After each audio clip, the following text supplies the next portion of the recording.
नमस्कार भाई भौणी मैंने केमती अच्छा समस्त आशा करुच्ची भलरे थे मुझे आपको आशीर्वाद और भल पाइबार बहुत भलरे अच्छी। तो पुणी थे स्वागत करुच्ची ऑफिशियल अपडेट को एक नुआ अपडेटर सहित। तो चलतु आज टॉपिक उपर आलोचना करवा। हाँ ता पूर्व गोटे कथा कहबी, जदि चैनल टी प्रथम थर विजिट कर चैनल टी सब्सक्राइब कर बेल आइकन को ऑल रखी दिंतु, जहाँफल मुझे प्रोवाइड कर प्रत्येक न्यू अपडेट आप सर्वप्रथम पाइपर। तो चलतु विलंब न कर भिडियो को स्टार्ट करवा। देखिपे भाई भौणी मैंने टाटा स्टील रे गोटे बड़ निजुक्ति आसी। टाटा स्टील कथा तो आप जानी जी कि बर्तमान नंबर 1 कंपनी भाव में सुपरिचित। देखो से शिक्षागत योग्यता मागिची 10th +2 एवं +3। जदि आपड़ी पास कर आवेदन करें। देखो भाई भौणी मैंने अप्लाई नाउ ऑनलाइन बर्तमान अप्लाई चली। उभय पुरुष और महिला आवेदन करें। अप्लाई बर्तमान चली जी पकईब सी पाइब, अर्थात एथिरे कौन परीक्षा हम ना, केवल मार्क बेसिस रे एवं छोट इंटरव्यूटीए नियाजिबो। दरमा कथा जदि मु कहबी, देखो भाई भौणी मैंने दरमा बहुत भल रही अछि। 24,000 पर्यंत आप दरमा पाइपर। तो चलतु भाई भौणी मैंने बर्तमान तार ऑफिशियल नोटिफिकेशन उपर टिके नजर पकईबा एवं ता विषय टिके आलोचना करवा। देखो भाई भौणी मैंने यह हूँ तार ऑफिशियल नोटिफिकेशन। यही वैकेंसी को जो ऑर्गेनाइज कर ना है टाटा स्टील लिमिटेड। एवं टाइप ऑफ जॉब कथा जब मुझे यह एक परमानेंट जॉब अटे। एवं कैटेगरी कथा देखो भाई भौणी मैंने यह एक ओडिशा गवर्नमेंट जॉब अटे है कि। तापर फ्रेंड्स देखो कौ पोस्ट रही अच्छी ना, ए भेरियस पोस्ट अच्छी, विभिन्न प्रकार पोस्ट रही अच्छी। एवं एप्लिकेशन मोड कथा जदि कहबी, यह ऑनलाइन माध्यम रे आपण आवेदन करें। एवं हु कैन अप्लाई, एथिरे को माने आवेदन करें। ऑल ओडिशा कैंडिडेट्स, समग्र ओडिशार प्रार्थी एथिरे आवेदन करें।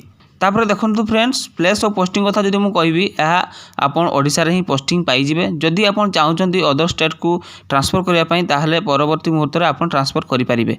लास्ट डेट देखो विदिन 30 डेज बर्तमान ऑलरेडी कंटिन्यू चालू अछि तार अप्लाई 30 दिन मध्य भितर आपन अप्लाई करि परिबे है कि। तापर देखो जेंडर कथा मु कहबी, बोथ मेल एंड फीमेल एथिरे आवेदन करि परिबे।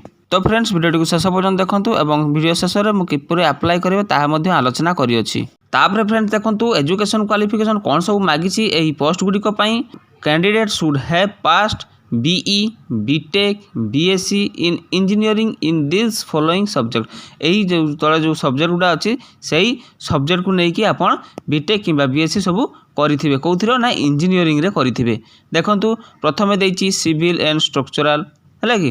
तापर देइछि सेरामिक, तापर देइछि इलेक्ट्रिकल इलेक्ट्रॉनिक्स, तापर देखंतु देइछि एनवायरमेंटल इंजीनियरिंग, केमिकल, मैकेनिकल। यही सब सब्जेक्ट जदि करिथिबे आपण आवेदन करि पारिबे। तापर एज लिमिट कथा देखंतु, मिनिमम एज 18 वर्ष एवं मैक्सिमम एज 35 वर्ष होइथिले आपण एथिरे आवेदन करि पारिबे। तापर भाई भौणी माने देखंतु सैलरी कथा, सैलरी आपण 24,000 पर मंथ पाइ पारिबे। एवं सिलेक्शन प्रोसेस देखंतु भाई भौणी माने एथिरे आपनकर online cognitive and technical test माध्यम रे आपनको सिलेक्शन करा जिवो। तापर फ्रेंड्स देखंतु एप्लिकेशन फीस कोन सब रहिछि ना, जनरल EWS OBC तांको पई मध्ये कोन फ्री रही अछि एवं ST SC पई मध्ये फ्री अछि। ता माने आपण संपूर्ण मागणा रे एथिरे आवेदन करि परिबे।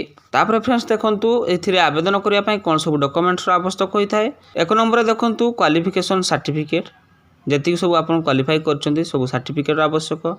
एवं 2 नंबर देखो certificate indicate the date of birth, कौन ना SHG बा SSL रो। एवं 2टी colour passport size photo, internship certificate, registration certificate with validation, caste certificate एवं जेकोसी गोटे एक्सपीरियंस रो सर्टिफिकेट आवश्यक। यही सब डॉक्यूमेंट्स आपनकर थिले आपण एथिरे आवेदन करि परिबे। जदि किछि भी डॉक्यूमेंट्स मिसिंग हे जाउछि ताहले आपण एथिरे आवेदन कले मध्ये आपनको फॉर्म टी को रिजेक्ट कर दिया जिवो। तापर देखंतु फ्रेंड्स अप्लाई स्टार्ट हे गलानी ऑलरेडी एवं लास्ट डेट देखंतु 30 दिन मध्ये आपनको अप्लाई करिया पई पड़िबो। तो चलंतु वर्तमान आलोचना करिया किपरि एथिरे आवेदन करिवे, डिटेल्स रे बुझिबा। सबुठ भल कथा हला आपनको निज फोन माध्यम रे आपण एथिरे आवेदन करि परिबे। तापाई कौन करने पड़ो ना, आप फोन रे थिबा जेकोसी ब्राउजर को ओपन करूँ। जमीती कि मो फोन रे थिबा गूगल को ओपन कर देइछि। सेइथिरे कौन करिवे ना ओडिशा ODISHA ओडिशा, तापर कौन करिवे स्पेस देबे है कि।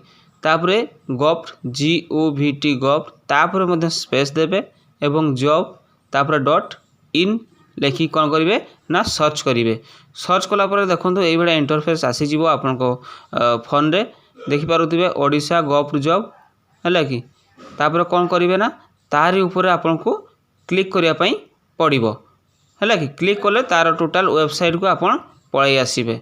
जमीती कि देखूँ मुझे बर्तमान पलि आसी टोटाल ओडिशा गव जॉब वेबसाइट को तापर कौन करेंगे ना तलकू तल स्क्रॉल करूँ है कि तलकू तल स्क्रॉल कले सब तार जी देखूँ सबू नोटिफिकेशन दे देती आराम से आपन पाइबे। जदि देखी ना मो प्रीवियस वीडियो को जाकि चैनल रे देखी दिंतु टाटा स्टील न्यू रिक्वायरमेंट 2023 ता ऊपर कौन करेंगे ना क्लिक करेंगे जहाँद्वारा कि आपन ता भीतर को आपन जीवे ता वेब पेज को देखूँ बर्तमान पलि आसिले ऑलरेडी टोटाल तार डिटेल्स ये आप देखिपारे है कि तापर कौन करेंगे ना तलकू तल स्क्रॉल करूँ मुझे स्क्रॉल करुँचे आप तलकू तल स्क्रॉल करूँ है कि स्क्रॉल कले आप सब डिटेल्स पाइबे।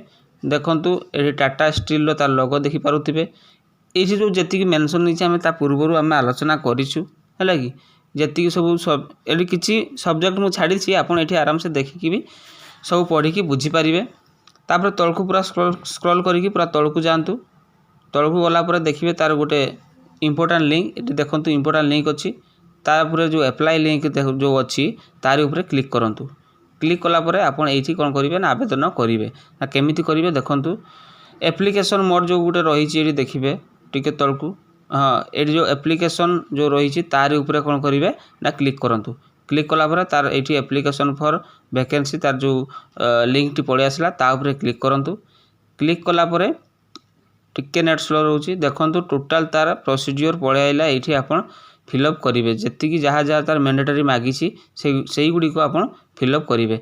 जी स्टार मार्क अच्छी ना से गुड़ी आप फिलअप करेंगे जी स्टार मार्क ना से गुड़ी नदेले भी आप चलो किसी दरकार भी ना से गुड़ी है केवल स्टार मार्क गुड़ा मैंडेटरी सब फिलअप करने बाध्य यही सब आप आराम से फिलअप करी तार जो अच्छी मेल माध्यम आप पठे पारे कि डायरेक्ट यहाँ ऑनलाइन आप एप्लाई कर सबमिट करदे से पलैज। आशा करुँची भाई भौणी मैंने भिडियो भल लगी आप सबकि बुझीपारी। तो चलतु आज भिडियो को ये एंड अप करुँची पुणी देखा नेक्स्ट वीडियो रे बाय।